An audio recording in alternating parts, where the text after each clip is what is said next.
सरगम studio. चढ़ाते फागुना मथौड़े कराही काहे हुल चुल, चढ़ाते फागुना मथौड़े कराही काहे हुल चुल। अरे माझी जी के बेटा मुसिखिया के कैल कई गरम कुल, माझी जी के बेटा मुसिखिया के कैल कई गरम कुल।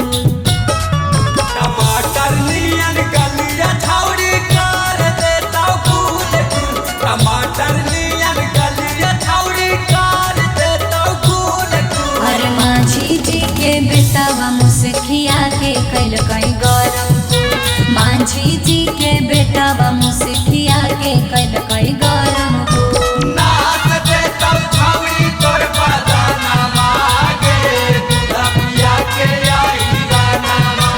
नाच देता छौड़ी तोर बदाना मागे, दूधा पिया के आई गाना मा। ले देता तोरा फुसला के छौड़ी अपन खटाल के, दूधा देखा के भार पट्टी ले तो बिछाई जाल के। होली हाकै रे सबके टोली हाकै रे, मजा उठाइबै थोड़े थोड़े रंगोली हाकै रे।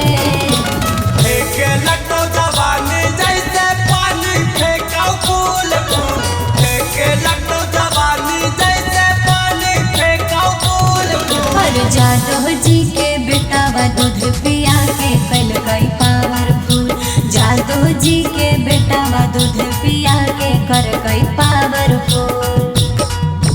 तारी पी के जाब पागलाई ताऊ के रंगवा खोल के लगाई ताऊ, दारू पी के जाब पागलाई ताऊ के रंगवा खोल के लगाई ताऊ। ले दे तो अपन कुरहा साथे दिखना लेके हो रहा के, तारी पिया के होली खेलता मजा ले तो पूरा के।